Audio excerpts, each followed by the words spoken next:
안녕하세요. 저는 충남의 조용한 시골 마을에서 7살 난 아이를 키우는 30대 여성입니다. 서울에서 나고 자란 딸아이는 요즘 한창 텃밭 가꾸기와 농촌 생활의 즐거움에 푹 빠져 있습니다. 저도 그런 아이의 모습을 보며 매일 행복이 넘치는 일상을 보내고 있네요. 하지만 불과 1년 전까지만 해도 제 삶은 이런 평온함이라곤 꿈도 꿀 수 없는 우울한 날들의 연속이었습니다. 오죽하면 제가 매일 밤 혼자 숨죽여 울었겠어요. 오늘 제가 용기 내어 썰밤의 문을 두드린 건 과거의 그 괴로운 날들을 뒤로하고 어떻게 행복을 찾게 됐는지, 그 놀랍고도 가슴 먹먹한 여정을 많은 이들과 공유하고 싶어서입니다. 혹시 지금 이 순간에도 가족이란 이름 아래 희생을 강요당하며 힘들게 사는 분들이 계신다면 꼭 이 사연에 귀 기울여 주시길 부탁드립니다. 그 이야기를 시작하려면 제 유년 시절과 부모님에 관해서 먼저 말씀드려야 할 것 같네요. 저희 아빠는 시골에서 평생 농사만 지으며 사신 분이세요. 제가 어릴 때 엄마가 돌아가셔서 아빠 혼자 저를 키우느라 고생을 많이 하셨을 거예요. 그래도 워낙 말수가 적은 분이라 그런 일에 대해 생색내신 적은 없습니다. 제 기억 속에는 아빠의 따뜻한 마음을 느낄 수 있는 일화들이 많이 남아 있어요. 어릴 때 학교에서 돌아오면 농사 짓다 말고 허둥지둥 들어와 투박한 손으로 간식을 챙겨주시던 모습도 떠오르고, 제가 태어난 해에 마당에 심었다는 감나무에서 해마다 감을 따 직접 곶감을 만들어 주시던 일도 생각납니다. 그 곶감은 제가 결혼하고도 변함없이 열심히 보내주셨어요. 그래서 저는 지금도 곶감을 보면 아빠 생각에 코끝이 찡해오곤 합니다. 아빠와 둘이 살던 시골집을 떠난 건 20살에 대학에 들어가면서부터였어요. 처음에는 매주 열심히 내려갔지만 나이를 먹고 제 생활이 중요해지며 점점 아빠와 고향에 무심해졌죠. 그러다 29에 소개로 만난 남자와 결혼하며 친정에 가는 건 더 드문 일이 됐어요. 명절과 아빠 생신이 아니면 아예 내려갈 생각도 안 했네요. 왜 그랬냐고요? 그냥 고향과 시골집, 그리고 아빠는 언제나 그 모습 그대로 한결같이 저를 기다려주는 존재라고만 생각해서 그랬던 것 같아요. 제가 필요하면 언제든 찾아갈 수 있고, 그럼 또 언제든 저를 따뜻하게 맞아줄 거라고요. 하지만 그런 제 믿음이 흔들리게 된 건 어느 날 갑자기 날아든 불행 때문이었습니다. 오랜만에 혼자 사시는 아빠한테 전화를 걸었더니 목소리가 평소와 너무 다르시더라고요. 아빠, 목소리가 왜 그래? 감기 걸렸어? 기침도 심하네? 아이, 괜찮아. 금방 낫겠지. 괜찮긴, 소리가 심상치 않은데. 얼른 병원 가서 약 드셔. 그래, 그래야지. 헌데 그 목소리가 왜 그런지 너무 신경 쓰이더라고요. 그래서 전화라도 자주 드리려 노력했는데 그 기침이 한 달이 넘도록 멈추지 않는 거예요. 전화할 때마다 기침 소리가 점점 심해지는데 아빠는 계속 괜찮다고만 하셨죠. 그제야 제가 부랴부랴 회사에 휴가를 내고 고향에 내려가 아빠를 병원에 모셔갔어요. 그래도 그때까지는 아빠도 저도 고작 기침 하나가 그런 무서운 병의 조짐일 거라고는 생각지도 못했습니다. 하지만 각종 검사를 마치고 만난 의사는 아빠가 폐암이라는 날벼락 같은 진단을 내렸죠. 검사 결과를 듣던 날을 저는 평생 잊지 못할 겁니다. 의사가 무거운 얼굴로 생각지도 못한 말을 꺼낸 날, 저는 하늘이 무너지는 기분을 맛봐야 했거든요. 이미 상당히 진행된 상태라 수술이 어렵습니다. 전이도 많이 됐고 남은 시간이 길지 않을 것 같군요. 몇 달 정도로 생각하셔야 할 것 같습니다. 진료실을 나와서 복도 의자에 주저앉아 펑펑 울었어요. 다리에 힘이 빠져서 일어설 수가 없더라고요. 헌데 정작 아빠는 오히려 제 등을 토닥토닥 두드려 주셨어요. 울지 말아라. 이 사람은 언젠가는 다 가는 거야. 이제야 너희 엄마 만나러 가는 거지. 아빠, 울지 말라니까. 너 다 키워놓고 시집까지 보냈으면 할 일 다 했으니 이제 좋은 곳에서 엄마 만나 편하게 쉬라는 건가 보다. 무슨 말을 들어도 눈물이 멈추질 않았습니다. 그 순간만큼은 다시 어린애가 된 것처럼 남들 시선도 신경 쓰지 않고 아빠 품에 안겨 엉엉 울어버렸네요. 그리고 그 길로 저는 아빠를 서울로 모셔와 더 큰 대학병원에서 검사받게 해드렸습니다. 혹시나 다른 결과가 나오지 않을까 하는 신락 같은 희망을 품고서요. 하지만 야속하게도 결과는 같았고 아빠는 곧바로 병원에 입원하셨습니다. 입원 다음 날 저는 망설임 없이 회사에 사직서를 제출했어요. 그동안 신경 써드리지 못한 죄책감이 너무나 커서 남은 시간만이라도 아빠 곁을 지키고 싶었거든요. 그런데 이 사실을 들은 남편의 반응이 너무 뜻밖이었습니다. 당연히 제 선택을 존중하며 위로해 줄 거라고 생각했는데 불같이 화를 내더라고요. 뭐? 회사를 그만둬? 아무리 장인어른이 편찮으셔도 그건 심하잖아. 요즘 세상에 외벌이로 어떻게 살자고. 차라리 휴가를 내보지 그랬어. 그게 가능하면 내가 그만뒀겠어? 직원 몇 명 없는 작은 출판사에서 그렇게 개인 사정 다 봐주기 힘들어. 제가 아무리 상황을 설명해도 남편은 계속 짜증 섞인 목소리로 말했어요. 둘 다 벌어도 빠듯한데 어떡하려고. 지금 돈이 문제가 아니잖아. 아빠한테 남은 시간이 별로 없어. 지금 아니면 뭔가 해드리고 싶어도 할 수가 없어진다고. 아무리 그래도 그렇지 나한테 상의라도 해야 하는 거 아니야? 상의하면 그러라고 할 마음은 있었고? 남편은 말문이 막히는지 더 이상 아무 말도 하지 않았습니다. 아마 자기도 답을 알았을 거예요. 어떻게든 제가 회사를 그만두지 못하게 막았을 거라는 사실을요. 그때부터 남편에 대한 실망감이 조금씩 마음 한구석에 자리 잡기 시작했어요. 원래 쪼잔한 편이라는 건 결혼 생활하며 느끼고 있었지만 그렇게 인간적이지 못한 사람일 줄은 몰랐거든요. 죽어가는 장인에 대한 걱정보다 자기 생활이 더 중요하다니 정이 떨어지는 기분이었죠. 하지만 그때는 남편한테 신경 쓸 겨를이 없었어요. 그 당시에 저는 아빠 일 외에 다른 건 아무것도 중요한 게 없었거든요. 그때부터 회사 다닐 때보다 더 정신없고 바쁜 하루가 시작됐습니다. 아침에 아이를 유치원에 보내고 병원으로 달려가서 아빠 곁을 지키다 학원 시간에 맞춰 아이를 데리고 와서 집안일을 했어요. 그러다 저녁에 딸을 재우고 나면 병원에 전화해서 밤사이 아빠 상태를 확인했죠. 회사 다닐 때는 하원 후에 아이 돌봐주는 사람을 썼지만 남편이 마음대로 그만두라고 해버린 뒤 저에게 일방적으로 통보했습니다. 회사 그만뒀으면 애는 네가 봐야지. 사람을 왜 써? 그게 돈이 한두 푼이냐? 그래서 저는 아무 말 없이 아빠 간병하며 살림과 육아도 열심히 했습니다.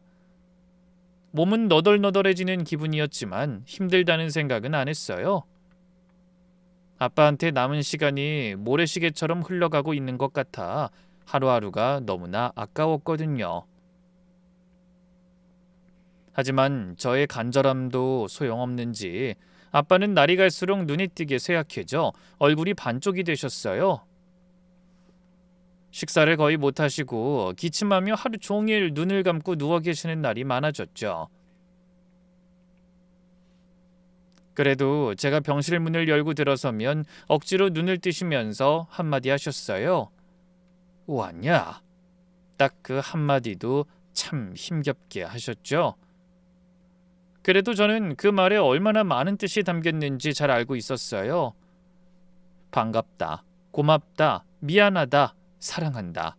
그런 말을 다 합친 한마디라는 걸요. 그러던 어느 날 담당 의사가 저를 복도로 따로 불러 이런 말을 꺼냈습니다. 보호자분, 솔직히 말씀드리겠습니다. 그 아버님은 치료로 호전되실 단계는 지났습니다. 저희가 더 이상 해드릴 수 있는 것도 없고요. 이제 남은 시간은 환자분이 편안하게 지내시는 게 중요할 것 같네요. 퇴원하시는 게 어떠실지 댁으로 모시는 것도 고려해 보시죠. 그 말에 억장이 무너지는 심정이었어요. 눈물이 하염없이 흘러 주체하기도 힘들었죠. 하지만 그 와중에 저는 마음을 정했습니다. 아빠를 저희 집으로 모셔서 돌봐드려야겠다고요. 답답한 병실에서 천장만 보다 떠나시게 할 순 없다는 생각이 들더라고요. 그래서 비록 아파트긴 하지만 사람 온기 느껴지는 저희 집에서 귀여운 손녀 재롱도 보고 외동딸이 해드리는 미음이라도 드시며 마지막 시간을 보내실 수 있게 해드리고 싶었죠. 맘 같아서는 원래 사시던 시골집에 모시고 싶었지만 아이도 돌봐야 하고 집안일도 해야 하는 제가 같이 내려갈 순 없는 게 현실이었거든요. 그렇다고 위중한 상태의 환자를 홀로 계시게 할 수도 없었고요. 그래, 차갑고 낯선 병실보다야 딸도 있고 손녀도 있는 우리 집이 훨씬 낫지 않겠어? 그동안 외롭게 사신 우리 아빠, 마지막은 조금이라도 행복하게 떠나시게 해드리자. 그래서 그날 저녁 퇴근해온 남편에게 조심스럽게 말을 꺼냈습니다. 여보, 아빠가 이제 더는 치료해도 소용이 없는 상태래. 그래서 퇴원하고 우리 집으로 모시고 싶어. 헌데 그 말이 떨어지기가 무섭게 남편이 대번에 인상을 찡그리며 목소리를 높였어요. 뭐라고? 우리 집? 그래, 그 병원에서도 이제 집에서 편하게 지내시는 게 낫다고 하더라. 남은 시간이 길지 않은데 마지막만이라도 편안하게 해드리는 게 어떠냐고 해서. 저는 목이 메어 말을 다 잇지도 못하겠는데 남편의 반응은 제가 각오했던 것보다 훨씬 차가웠습니다. 완전히 기겁하더라고요. 눈을 커다랗게 뜨고 손을 휘휘 저으며 안 된다고 소리쳤죠. 말도 안 돼. 그렇게 다 죽어가는 환자를 여기 모시겠다고? 그게 무슨 말 같지도 않은 소리야. 그러다 만약에 집에서 무슨 일이라도 나면 어떡하려고? 이 아파트 대출 끼고 겨우 산 건데 사람 죽어나간 집이라고 소문나서 집값이라도 떨어지면 어쩌려고? 저는 순간 귀를 의심했습니다. 투병 중인 장인을 두고 어떻게 그런 생각을 할 수 있는지 이해가 되지 않았어요. 너무 황당해서 잠시 말문이 막혔지만 얼른 정신을 차리고 이를 갈며 대답했습니다. 집값이라니? 당신은 이 상황에 그런 게 중요해? 사람 사는 집에 아픈 식구 한둘 있는 건 자연스러운 거야. 그렇다고 다 집값 떨어지니? 그리고 좀 그럼 어때? 우리 아빠가 편찮으신데. 하지만 남편은 눈도 깜빡하지 않고 계속 말했어요. 야, 감정적으로 생각하지 마. 난 현실적인 얘기를 하는 거잖아. 그리고 아직 어린 애도 있는데 집에 환자를 들이면 아이한테도 안 좋아. 다른 사람도 아니고 외할아버지야. 할아버지가 아픈데 곁에서 돌봐드리는 게 왜 안 좋은 일이야? 아이 됐고, 안 되는 건 안 되는 거야. 그 얘긴 두 번 다시 꺼내지 마. 그래도 저는 포기가 되지 않아 몇 번이나 얘기를 꺼냈다가 매번 싸움으로 끝이 났습니다. 남편은 제가 아무리 간절하게 말해도 절대 안 된다며 냉정한 태도로 말했어요. 차라리 호스피스 병원을 알아봐. 거기 전문 시설이잖아. 집에서 네가 뭘 어떻게 하겠다는 건데. 전문가한테 맡기는 게 장인어른한테도 나은 거야. 마지막이라도 고통 없게 떠나셔야지. 전문가한테 맡기는 게 낫다는 말이 그럴듯하게 들릴 수도 있겠죠. 하지만 전 알았어요. 이 사람은 아빠나 애를 걱정하는 게 아니라 그냥 자기 집에 환자를 들이기 싫은 거지. 장인의 편안함이 아니라 아파트 시세만 걱정하는 거야. 결국 저는 남편이란 큰 벽을 넘지 못하고 아빠를 호스피스 병원에 모셨어요. 물론 병원 자체는 좋은 곳이었습니다. 간호사들도 친절하고 시설도 깨끗하고요. 하지만 병원이 아무리 좋아도 딸인 제가 24시간 곁에 있어드릴 수 있고 손잡아드릴 수 있는 집보다야 못할 것 같았죠. 네, 어쩌면 남편 말처럼 현실적으로 제가 무리한 생각을 한 걸 수도 있다는 건 어느 정도 알고 있었어요. 하지만 사람 말이 아다르고 어다르다는 거 아시죠? 진심으로 안타깝지만 못하는 것과 질색하면 안 된다고 하는 건 엄연히 다르잖아요. 저는 그런 면에서 어른보다 차가운 남편의 태도에 정이 뚝 떨어져 버렸습니다. 그렇게 호스피스 병원으로 옮긴 지 한 달 만에 아빠는 조용히 제 곁을 떠나셨어요. 어느 날 새벽, 병원에서 마지막을 알리는 전화가 와서 급하게 달려갔더니 아빠가 겨우 눈만 뜨고 계시더군요. 저는 얼른 손을 잡았다가 정신이 번쩍 났습니다. 어린 저에게 어설프게 밥을 지어주시던 두툼하고 투박한 그 손이 어느새 뼈만 남아 깃털처럼 가벼워졌더라고요. 아빠가 입술을 움직이셨지만 목소리가 되어 나오지는 못했습니다. 하지만 저는 입모양만으로도 무슨 내용인지 충분히 알 수 있었어요. 시골집과 감나무를 부탁한다는 말씀이었죠. 저는 얼른 고개를 끄덕이며 아빠를 안심시켜 드렸습니다. 걱정하지 마. 아빠가 평생 지켜오신 땅, 우리 집, 감나무, 내가 잘 지킬게. 고단하게 사느라 고생 많이 했어요. 이젠 엄마 만나서 편히 쉬셔도 돼요. 그러자 아빠가 희미하게 웃으시는 것 같더니 이내 편안한 얼굴로 눈을 감으셨네요.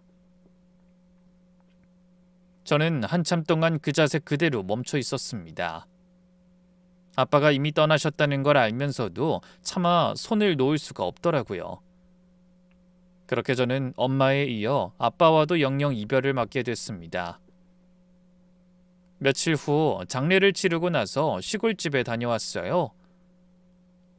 마당의 감나무는 여전히 풍성한 열매를 맺고 수확해줄 주인을 기다리고 있더군요.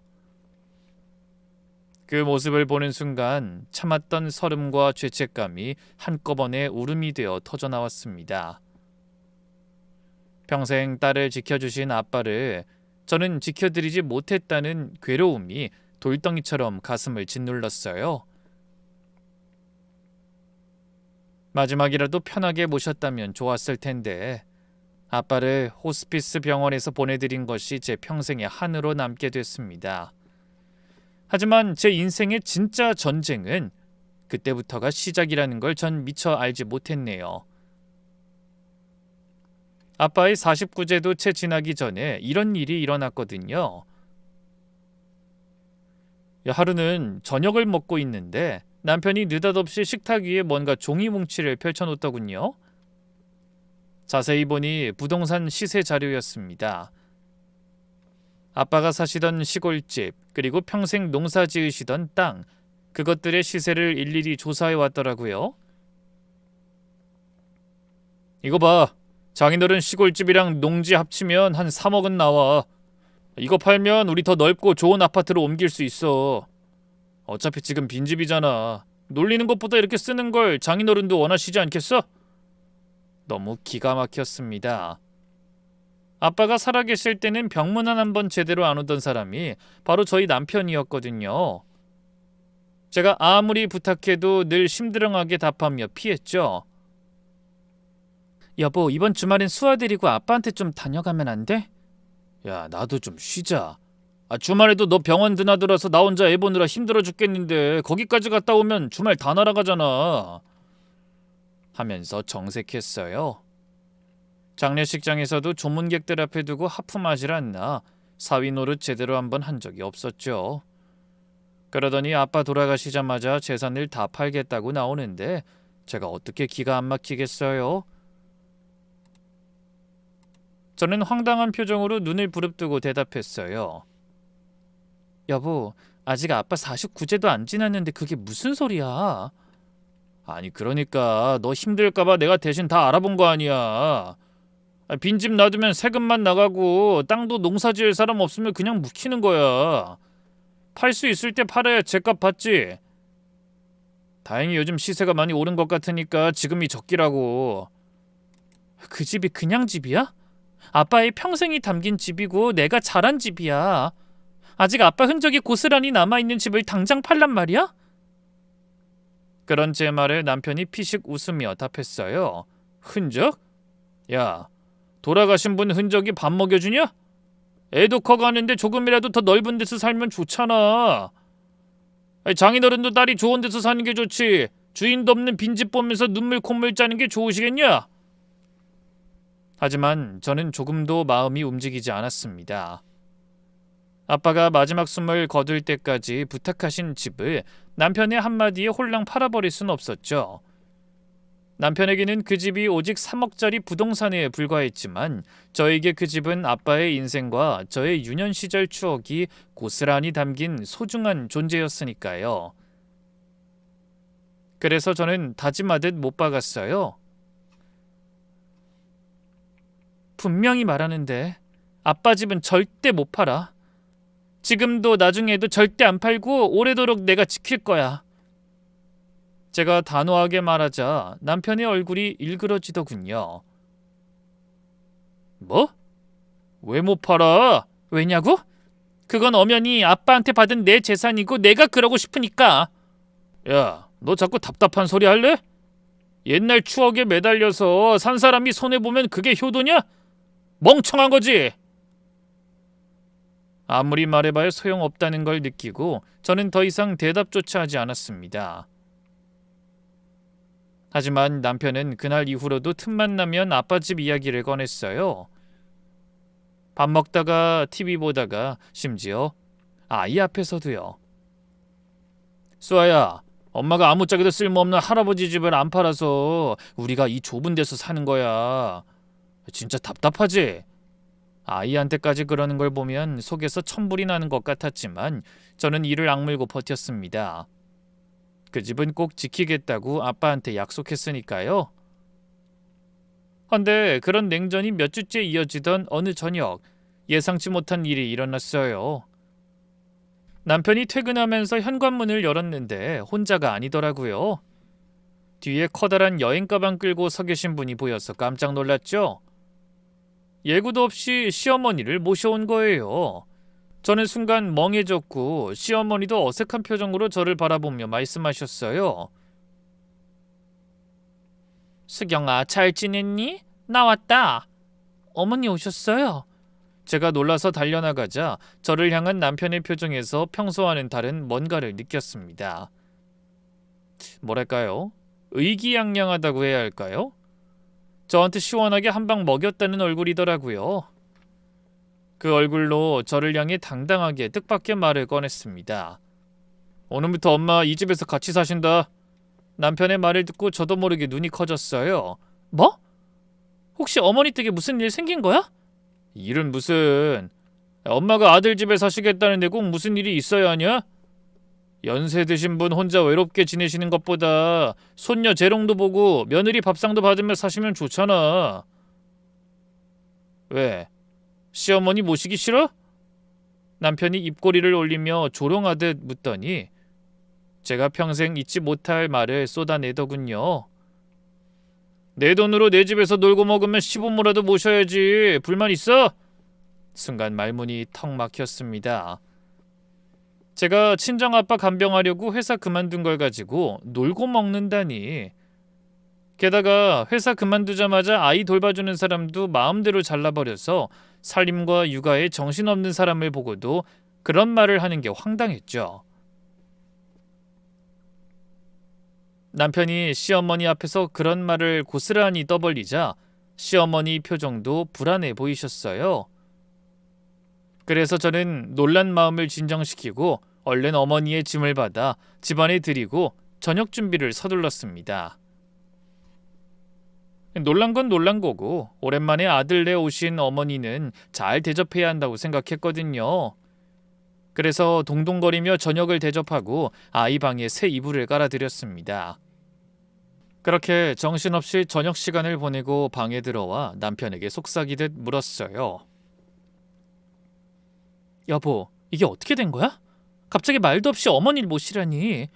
적어도 나한테 미리 말은 했어야지. 하지만 남편의 대답이 저를 한 번 더 놀라게 했죠. 왜? 뭐 시어머니 모시라니 겁나냐? 그럼 얼른 시골집 팔아.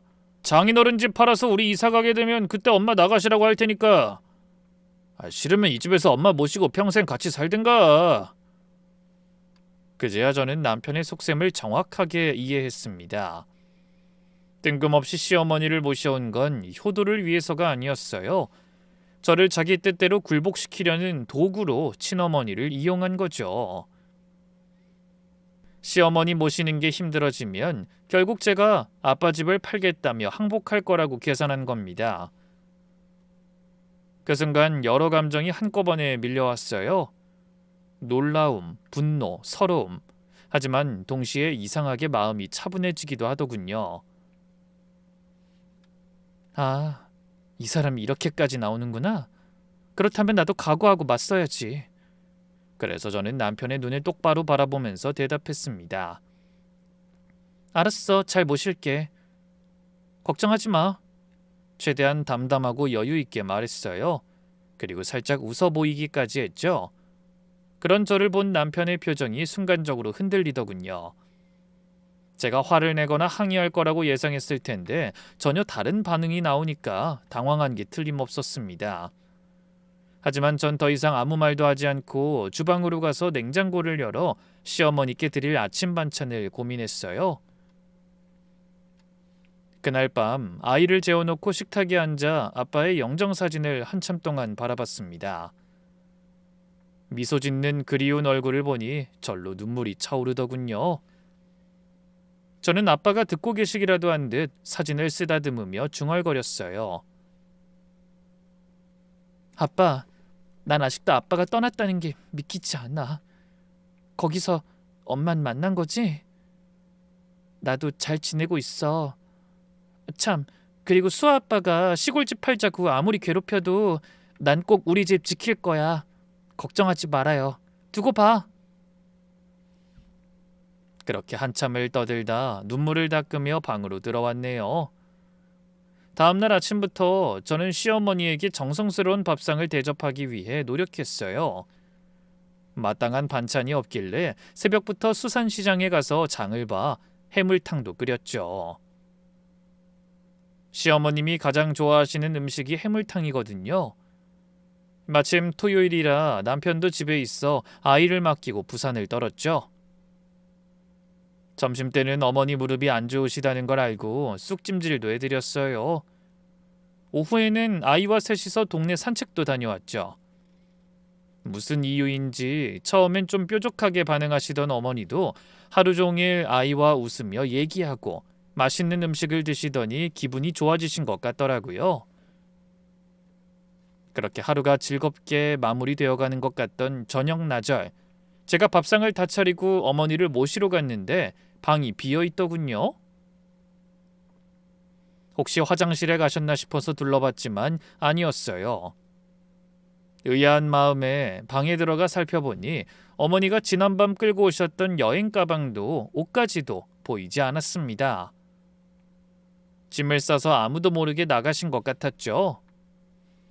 깜짝 놀라 바로 전화를 드렸지만 받지도 않으셨어요.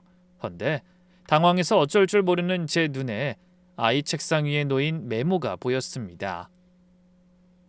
예상대로 시어머니가 써놓으신 메모였죠. 수아 어머마, 미안하다. 내가 아들 말만 믿고 뭔가 오해를 한 것 같구나. 차마 이 집에 더 머물면서 네 얼굴 보기가 미안해서 그냥 간다. 단 이 한 가지만 꼭 기억해라. 그 녀석이 뭐라고 하든 네 뜻은 절대 굽히지 말아라. 그 메모를 읽고 또 읽었지만 어머니가 무슨 말씀을 하시는 건지 선뜻 이해되지 않았어요. 그냥 아무 말 없이 시댁으로 돌아가 버리셨다는 것만 마음에 걸렸죠. 남편은 아이와 안방에서 늦은 낮잠을 자고 있었고 저는 저녁을 준비하느라 주방에 있는 사이 어머니가 몰래 도망치듯 가버리신 겁니다. 갑자기 심장이 마구 뛰었어요. 왜 갑자기 가신 거지? 내가 뭘 잘못한 게 있나? 그 녀석이라니, 이건 애아빠를 말씀하시는 건가? 머릿속이 복잡해 정신이 없을 때 하필 잠들었던 남편이 방에서 나와 저를 찾았습니다. 왜 밥 먹으란 소리가 없어? 너 밥은 안 하고 애 방에서 뭐 하고 있냐? 결국 저는 어쩔 수 없이 시어머니가 남기신 쪽지를 들고 방에서 나와 남편에게 사실대로 말했습니다. 여보, 어머니가 안 계셔. 내가 밥하는 동안에 나가셨나 봐. 가방도 가져가셨고 전화도 안 받으셔. 그 말을 들은 남편의 반응은 역시나 제 예상대로였어요. 뭐? 엄마가? 아니, 너 도대체 시어머니한테 무슨 짓을 한 거야? 그게 무슨 소리야? 내가 하긴 뭘 했다고 그래. 당신도 봤잖아. 나 새벽부터 수산시장까지 다녀온 거. 난 정말 잘해드리려고 노력했다고. 됐어. 그건 네 생각이지. 며느리가 얼마나 눈치를 줬으면 시어머니가 고작 하룻밤 주무시고 아무 말도 없이 도망을 치셨겠어? 엄마가 얼마나 눈치가 보이고 서러우면 그러셨겠냐고. 남편은 무조건 모든 게 제 탓이라며 쏘아붙였습니다. 그러더니 곧장 차키를 집어들고 소리쳤어요. 당장 가서 엄마한테 무릎 꿇고 사과하게 따라 나와. 남편의 거침없는 말에 너무 억울한 생각이 들어 펄쩍 뛰었습니다. 뭐? 아니 내가 뭐 어쨌다고 무릎을 꿇어? 그걸 모르는 게 더 문제지. 당장 안 따라오면 나도 가만 안 있어. 결국 저는 급하게 아이를 옆집에 맡기고 남편에게 끌려가다시피 주차장으로 내려가 차에 타야 했습니다. 그리고 시댁으로 가는 내내 억울한 마음에 눈물을 흘렸죠. 저는 분명히 시어머니께 진심으로 정성을 다했는데 왜 그런 취급을 당해야 하는지 정말 억울했어요. 하지만 정작 시댁에 도착하자 상상도 하지 못한 기막힌 반전이 저와 남편을 기다리고 있었습니다. 잠시 후 시댁 문 앞에 선 남편이 요란하게 초인종을 누르며 소리쳤어요. 엄마 나야 기태. 문 좀 열어줘요. 수경이도 데리고 왔어. 그러자 잠잠하던 집안에서 부스럭거리는 소리가 들리더니 바로 문이 열렸습니다. 헌데 문을 열어주시는 어머니의 모습을 보자 가슴이 철렁 내려앉더군요.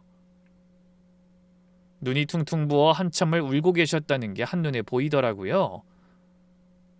그 모습을 본 남편은 더욱 기세등등해져서 자기 생각이 맞았다는 듯 저를 어머니 앞에 세워놓고 다그치기 시작했습니다.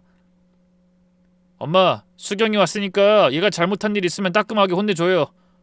야 수경아, 너 뭐하고 있어? 빨리 엄마한테 무릎 꿇고 사과하지 못해?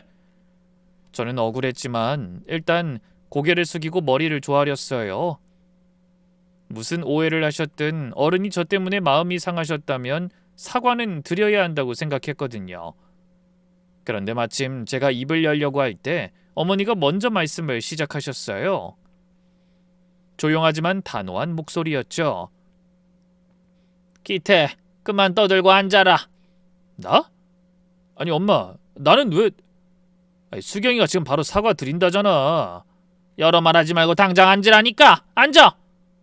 평소에 자식들 앞에서 언성 한번 높이신 적 없는 시어머니가 소리를 지르시니 계속 촐싹맞게 저를 몰아세우던 남편도 깜짝 놀란 눈치였어요. 그래서 반사적으로 얼른 자리에 앉을 수밖에 없었죠. 그때 시어머니가 눈물이 가득 고인 눈으로 절 바라보며 부드럽게 말씀하셨습니다. 수경아, 넌 잘못한 거 하나도 없다. 사과는 네가 무슨 사과를 해. 하려면 오히려 내가 해야지. 그 말씀에 남편이 어이없다는 듯 끼어들었어요. 엄마, 그게 무슨 소리야? 엄마가 단 하룻밤 만에 집을 나오셨잖아.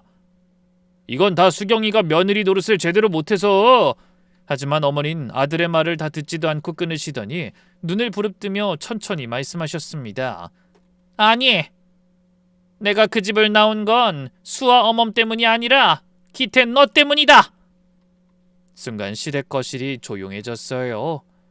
남편은 입을 떡 벌린 채 아무 말도 못하고 저도 심장이 뛰다 못해 튀어나올 것 같더라고요. 하지만 어머니는 그런 저희의 반응에도 조금도 동요하지 않고 계속 말씀을 이어가셨습니다. 너 아까 수경이가 눈치를 줘서 엄마가 도망쳤다고 했지? 아니다.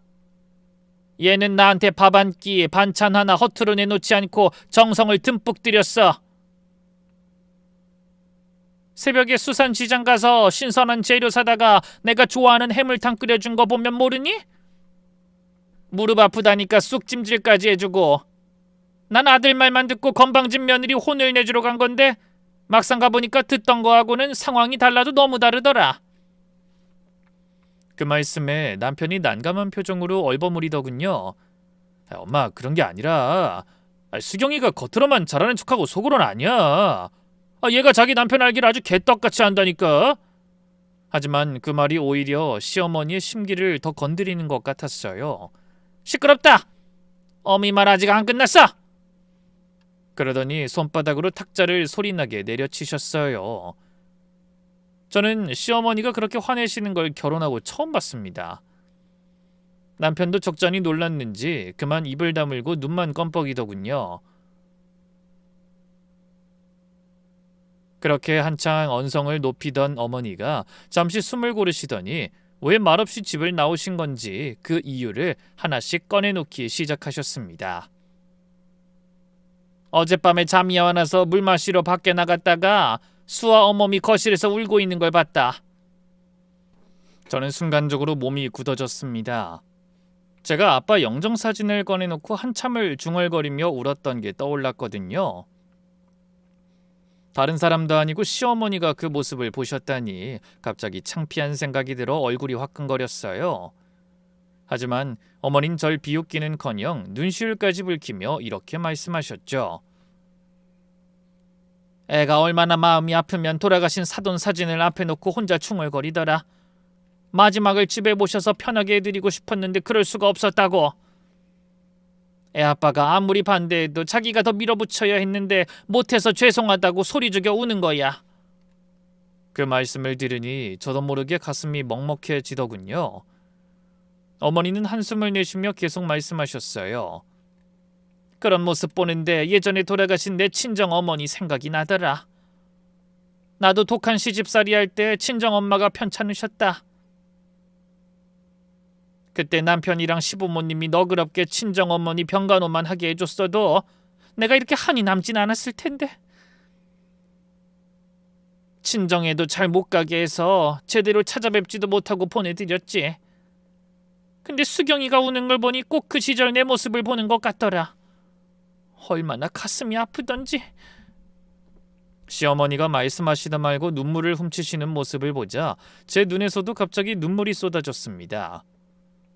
시어머니한테도 그런 아픔이 있으셨다는 걸 전 그때 처음 알게 됐거든요. 하지만 어머니의 고백은 거기서 끝이 아니었어요. 그런데 기태 네가 장인을 집에 못 모시게 했다며? 거기다 어젯밤 수경이한테 협박처럼 하는 소리도 다 들었다. 그 말씀에 남편의 표정이 미묘하게 변했습니다. 하지만 애써 대수롭지 않다는 듯 시선을 피하며 말했죠. 내가 뭘요? 난 그냥 시어머니 잘 모시라고 한 것밖에 없는데. 뭐야? 네 엄마 아직 귀 안 먹었어? 네가 장인 집 팔게 하려고 나 데리고 들어갔다고 떠드는 소리 다 들었다고? 너 분명히 나한테 뭐라고 그랬냐? 수아 어머니 남편을 우습게 알고 건방지니 나더러 며느리 군기 좀 잡아달라며. 그래서 갑자기 들이닥쳐 짐 싸라고 해서 끌고 가더니 고작 이 어미를 싫다는 애 괴롭혀서 장인 유산 팔아먹게 만들려는 무기로 써먹으려고 한 거잖아. 어머니는 잔뜩 노여움에 찬 얼굴로 계속 말씀하셨어요. 네가 수경이 몰아세우면서 그랬지. 그 집 안 팔면 이혼이라고. 죽은 아버지 집인지 살아있는 남편인지 선택하라고. 그 소리를 듣는데 어떻게 내 아들이 그렇게 뻔뻔하게 못돼 먹을 수 있는지 치가 다 떨렸다. 그 말씀을 듣는 남편의 얼굴이 점점 굳어지기 시작했습니다. 하지만 어머니는 아직도 하실 말씀이 많으신 것 같았어요. 그것도 모자라서 산책하고 들어온 수경이가 애 씻기고 있을 때 너 혼자 방에서 몰래 부동산 업자랑 통화까지 했지? 그때는 남편도 정말 놀랐는지 대번에 눈빛이 흔들렸습니다. 내가 그것도 다 들었다. 그리고 하나도 안 빠뜨리고 여기 전부 녹음도 했지. 그러더니 어머니가 핸드폰을 꺼내 떨리는 손으로 화면을 만져 녹음 파일을 재생하셨네요. 시댁 거실에 남편의 목소리가 또렷하게 울려 퍼졌습니다. 아, 그게 그 마누라 명의라 좀 복잡한데 방법이 전혀 없는 건 아닐 것 같아서요. 위임장 같은 거 가짜로 쓰면 안 돼요? 마누라는 절대 안 팔겠다는데 제가 답답해서 그래요.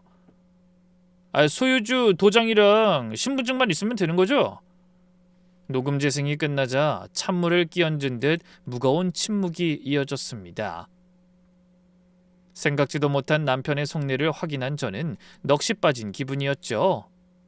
이 사람이 나 몰래 우리 아빠가 남기신 집을 팔아버리려고 한 거야? 내 도장이랑 신분증 훔치고 위임장을 위조해서라도? 온몸에 소름이 돋았습니다.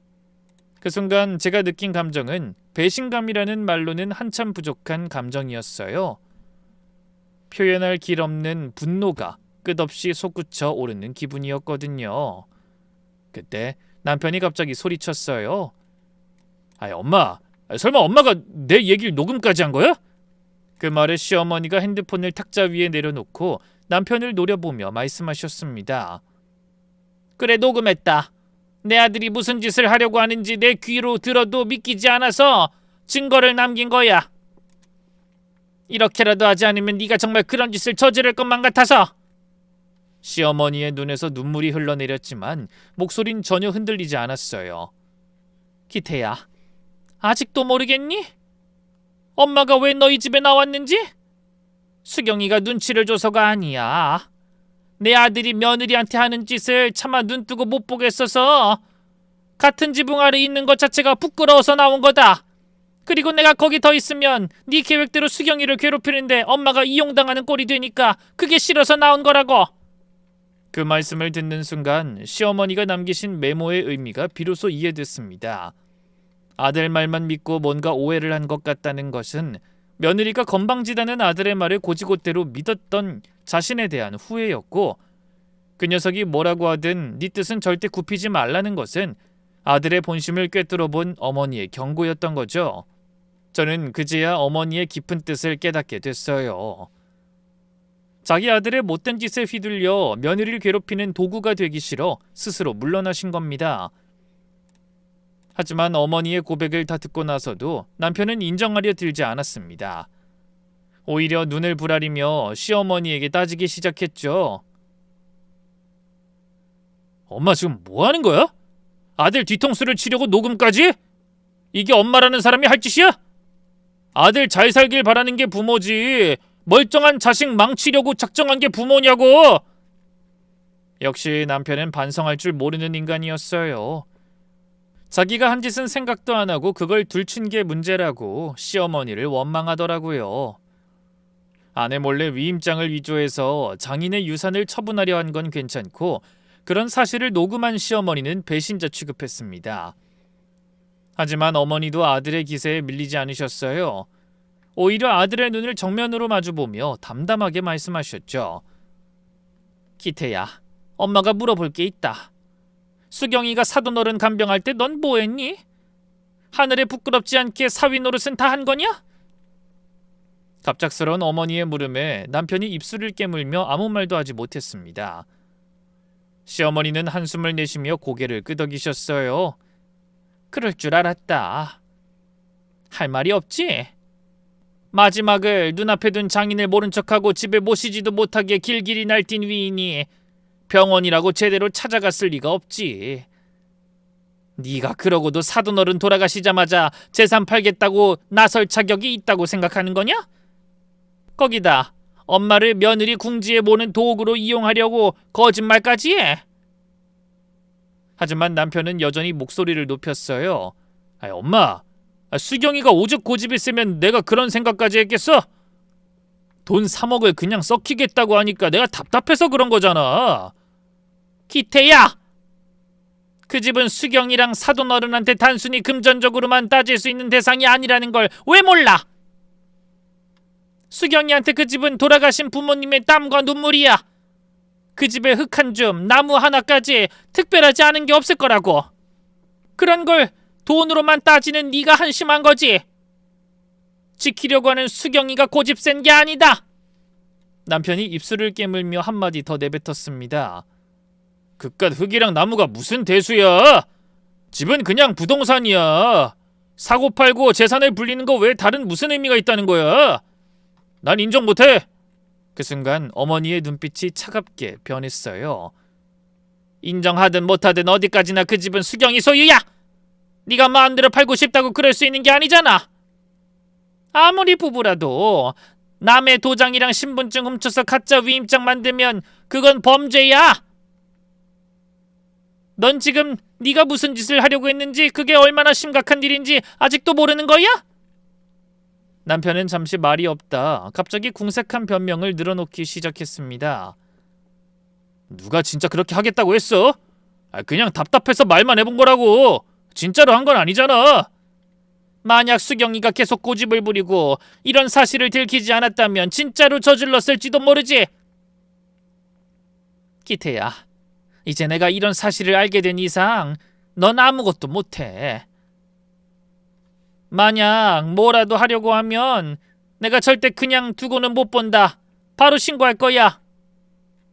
엄마, 지금 며느리 편들겠다고 아들을 협박하는 거야? 하지만 어머니는 아들을 향해 고개를 저으셨어요. 아니, 이건 협박이 아니라 경고야. 그리고 난 며느리 편을 드는 게 아니라 잘못된 생각을 하는 아들을 막으려는 거다. 그리고 목소리를 한층 차분하게 가라앉혀 한 말씀 더 하셨습니다. 나를 집에 데려간 건 효도하고 싶어서가 아니고 네가 원하는 일에 필요했기 때문이지. 사돈어른 아프실 때도 한 번을 챙기지 않았으면서 이제 그분의 유산은 필요해진 거고. 기태야! 부모는 자식 욕심을 채우기 위해서 이용당해주는 존재가 아니다. 수경이 아버지도 나도 너한테 그런 대접을 받을 이유가 없어. 어머니가 눈물이 가득 담긴 눈으로 아들을 바라보셨지만 여전히 남편은 아무 말도 없었습니다. 그 모습을 보고 다시 어머니가 한숨을 내뱉으며 말씀을 시작하셨죠. 기태야, 마지막으로 기회를 주마. 지금이라도 수경이랑 돌아가신 장인어른한테 진심으로 사과해라. 엄마한테도 제대로 사과하고, 네가 진짜 뉘우친다면 엄마도 너를 믿고 한 번 더 기회를 줄게. 저는 혹시나 하는 마음으로 남편의 얼굴을 바라봤습니다. 이 남자가 정말 여기서 자기 잘못을 인정하고 진심으로 뉘우친다면 망가진 우리 관계도 되돌릴 수 있지 않을까? 하는 신락 같은 기대감도 생겼죠. 물론 남편은 너무나 미웠지만 사랑하는 제 딸의 아버지라는 사실에는 변함이 없으니 어떻게든 가정을 유지하고 싶다는 간절한 바람도 있었거든요. 하지만 남편의 입에서 나온 말은 사과가 아니었습니다. 사과? 내가 왜? 마누란 말도 안 되는 고집을 부리면서 사람 속을 뒤집고 엄마는 아들 대신 며느리 편을 들면서 협박하는데 내가 여기서 사과까지 해야 해? 남편은 그렇게 끝까지 저와 시어머니에게 실망을 안겨주더군요.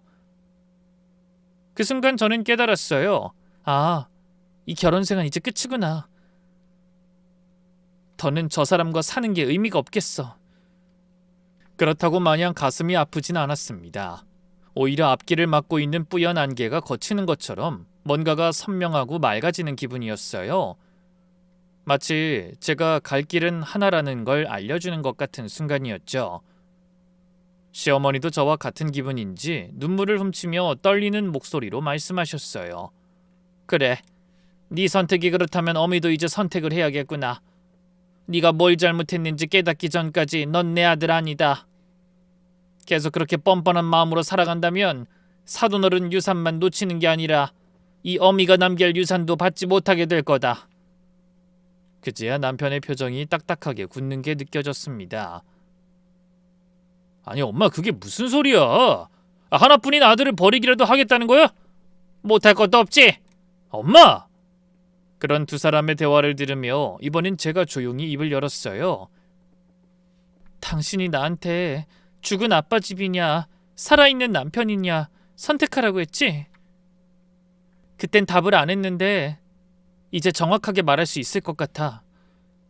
제 말을 듣는 남편의 눈이 흔들리는 게 보였지만 저는 망설임 없이 말했습니다. 나 아빠 집을 선택할게. 당신 같은 사람이랑 평생을 함께 살 자신이 없어. 뻔뻔한 것도 모자라 자기가 원하는 걸 얻기 위해서 부모까지 이용하려는 남자를 어떻게 믿어? 그런 다음 몸을 돌려 시어머니를 향해 깊이 고개 숙여 인사했습니다. 어머니, 정말 감사합니다. 어머니가 안 계셨다면 저는 아무것도 모르고 뒤통수 맞았을지도 몰라요. 그 말을 들은 어머니가 주름진 손을 내밀어 제 손을 잡으며 말씀하셨어요. 수경아, 정말 미안하다. 아들을 잘못 키운 것도, 아들 말만 믿고 너를 혼내주겠다고 따라 나선 것도 다 내 잘못이야. 마음 아프지만 너랑 저 녀석 인연이 여기까지라고 해도 너는 꼭 네가 원하는 걸 지켜내고 행복하게 잘 지내길 바란다. 네, 어머니. 약속 드릴게요. 그러고는 꾸벅 인사를 드린 뒤 시댁을 나와 집으로 돌아왔습니다. 그리고 일주일 후 변호사 상담을 거쳐 이혼 소장을 접수했죠. 솔직히 이혼하면 후회가 밀려올 줄 알았는데 이상하게 그런 건 없었어요. 오히려 마음이 편안해지고 오랫동안 짊어지고 있던 무거운 짐을 하나 내려놓은 것 같은 기분까지 들었습니다. 예상대로 남편은 절대 안 된다며 이혼에 응하지 않았어요. 하지만 제가 뜻을 굽히지 않자 대뜸 전화해서 성질을 부리더군요. 야, 너 진짜 이럴 거야? 생각 좀 해봐. 네 고집 때문에 우리 수아가 겪을 고통은 생각 안 해? 당신은 아직 멀었구나. 어머니 이용하려고 한 것도 모자라 이젠 이혼 안 당하려고 애까지 들먹이는 거야? 정말 마지막 남은 한 톨의 정까지 뚝 떨어지게 만드는 사람이었어요. 그렇게 계속 협박하고 윽박지르기를 반복하더니 나중엔 갑자기 태도를 바꾸기도 했습니다. 여보, 생각해봤는데 내가 좀 심했던 것 같아. 당신 속상한 것도 다 이해해. 우리 다시 얘기 좀 해보자. 하지만 저는 그 어떤 말에도 절대 흔들리지 않았어요. 남편이 정말 후회하거나 진심으로 잘못을 뉘우쳐서가 아니라 잃을 게 많아서 그런다는 걸 알고 있었으니까요. 입으로는 사과를 하며 머릿속은 열심히 계산기를 누르고 있을 게 뻔했죠. 결국 이혼이 성사되지 않아 재판까지 가야 했습니다.